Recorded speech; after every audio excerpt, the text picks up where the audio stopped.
Je suis impressionné, les amis, pour Radio Sport. Je suis avec une médaille de bronze aux Jeux Olympiques d'Athènes. Sarah Danint, bonjour Sarah. Bonsoir, Donc salut. Sarah Danint, médaillée de bronze aux Jeux 2004 d'Athènes, en escrime par équipe.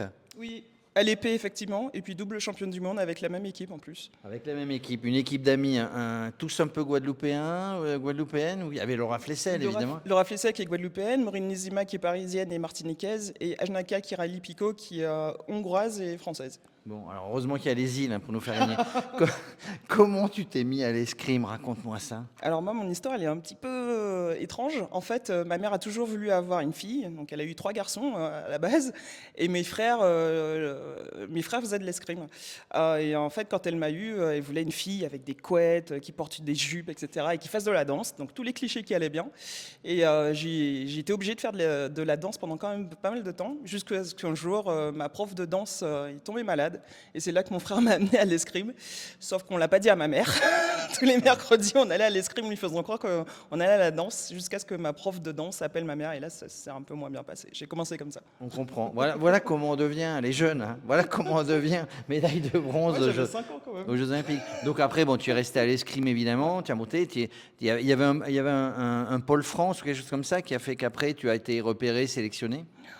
J'ai fait pas mal d'allers-retours comme beaucoup d'Antillais en métropole, mais après j'ai intégré le centre en Guadeloupe, Crêpes Antilles-Guyane, et à 18 ans je suis parti au Crêpes Bordeaux rejoindre l'équipe de France officielle junior. Ouais. Et voilà. Et donc tu es resté longtemps équipe de France, deux fois champion du monde, la médaille de bronze. Et puis tout s'arrête à un moment donné, tu as un accident de voiture. Exactement. En 2014, je crois, j'ai eu un accident de voiture, un gars qui regardait son téléphone sur la route, il était en retard à un mariage, et puis j'ai pris toute la vitesse dans la face, quoi. Et j'ai eu à peu près 5 ans de kiné, enfin quand même pas mal d'années de kiné, beaucoup de morphine. Donc au début c'était assez hard, et puis au moment où j'étais plus en danger, même si j'avais de la douleur, on m'a laissé reprendre l'escrime pour essayer de me qualifier pour les Jeux de Rio pour ma fin de carrière. Et en fait j'ai jamais retrouvé déjà mon niveau de base, donc c'était vraiment pas terrible. Donc j'ai fini comme ça, un petit peu frustré, un peu en colère, jusqu'à ce que mon neurologue me fasse comprendre, me dise très clairement qu'en fait je suis debout et en vie. Donc enfin que je suis passé à pas grand chose. C'est déjà une victoire. C'est déjà une victoire. Bah, ça permet surtout de relativiser en fait. Et maintenant ça va, je suis en paix avec ça, je suis bien, et puis je continue de suivre les autres, quoi. Et puis Paris arrive, donc c'est cool. Paris arrive, on va parler des Jeux Olympiques. Là, tu es au micro d'or. Quelles sont les qualités pour passer au-dessus des autres au niveau de l'escrime? Ce sont les jambes, c'est le haut du corps, c'est quoi? Alors, en un, je dirais vraiment le mental, parce que enfin, moi je suis épéiste pour le coup. Le but c'est vraiment d'amener l'autre à prendre une décision qu'il pense qu'il a pris ou qu'elle a pris. Mais en Et fait, ils pensent que ça sera la bonne. ouais, en plus. Et en fait, non, l'idée c'est vraiment de l'amener à la prendre. Alors qu'en fait, c'est vraiment vous qui jouez en fait avec un peu ses nerfs. Et puis ouais, psychologiquement, faut être costaud aussi pour être bien présent, un côté un peu guerrier.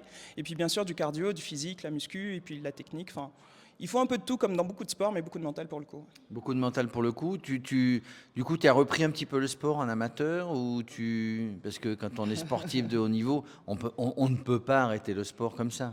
Bah, j'ai arrêté pendant longtemps justement pour la kiné parce que vraiment physiquement j'ai morflé quand même suite à l'accident. Mais là j'ai enfin, maintenant ça va bien, j'ai repris avec un entraîneur physique de l'INSEP qui me fait beaucoup de mal d'ailleurs, si tu Ouais, m'entends en ouais. guérant. Ah, tu te l'entends, hein, c'est pas sympa. Hein. Mais voilà, je suis contente, je me sens enfin en forme parce que franchement l'accident ça a été dur. Je commence à me sentir bien et ça détend quand même vachement, quoi. Pour Ouais, le coup. tout ça, il faut faire du sport, évidemment, ça détend. Tout ça est derrière toi. Non, mais même, je veux dire, en amateur, monsieur, madame, tout le monde qui fait du sport, c'est plutôt sympa. Tu l'as dit tout à l'heure, 2024, c'est les Jeux.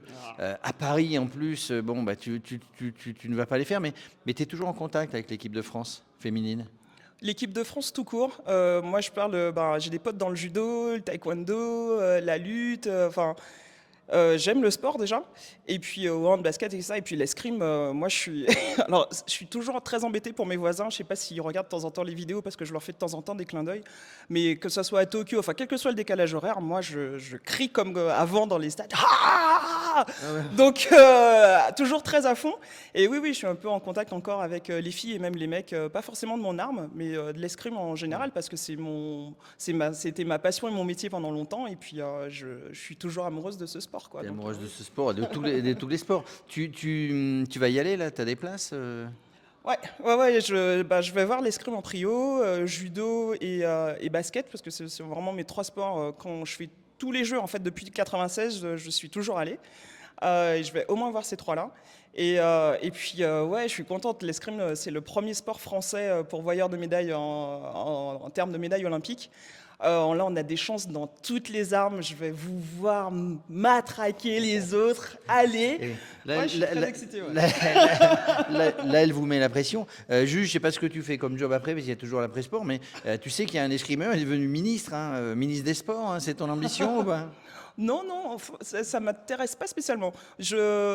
Enfin, si je deviens ministre des Sports, je pense que j'aurais aimé avoir une politique. Alors déjà, j'y connais rien en politique, donc je me vois pas me poser sur ce genre de choses. Mais si c'est quelque chose qu'on me proposerait, j'aimerais bien, dans ce cas-là, avoir la possibilité d'appliquer des choses auxquelles je pense vraiment. Efficace. Et pas, ouais, voilà. Alors non, je dis une bêtise, il y a eu 2 ministres des sports escrimeurs. Il y a eu Laura Flessel, évidemment, ta coéquipière, Lamour, ouais. et puis, Jean-François Lamour, évidemment. Ouais, exactement. En plus, Jean-François Lamour, j'étais assez fan quand j'étais ado. Donc, c'est drôle de se retrouver aussi adulte et parfois autour d'une bière pour le coup. Mais oui. Bon, bah, voilà, ben oui. Elle a une pêche, elle pourrait encore aller sur les pistes. On dit une piste, elle pourrait encore aller sur une piste. En tout cas, merci Sarah, ça nous a fait plaisir. On s'est retrouvés ici. Les micros d'or, génial, des sportifs de haut niveau, la presse, les partenaires. C'est vraiment génial. Ouais, merci à toi. Merci au micro d'or. Le micro d'or, c'est vraiment, effectivement, c'est top parce qu'en plus, ça nous donne un moment de souffler, mais un moment de souffler avec des sportifs qu'on connaît ou qu'on connaît pas et de se rencontrer. Et puis de voir aussi les journalistes dans un autre rôle, en fait. Là, c'est inversé. Toute l'année, on nous pose des questions. Et là, en fait, c'est vous pitchez, vous défendez votre projet. Et puis, on skie, on mange ensemble. Et je trouve que ça crée aussi de belles relations qui sont un petit peu plus que du pro en temps normal. C'est pas du pro, c'est sympa, ils sont sympas évidemment les journalistes. On a fait non, on n'a pas fait du ski, on a été visiter la mer de glace aujourd'hui. C'était magnifique. Tout ensemble, c'était magnifique, c'est l'occasion de se retrouver. Mais tu sais, une autre fois, ce que tu fais, c'est toi qui prends le micro, tu fais le journaliste, volontiers. Et moi je réponds à tes questions. Ok, cool. Allez, Ah ouais. mais je fais pas d'escrime. On prend rendez-vous. Merci. Merci à vous.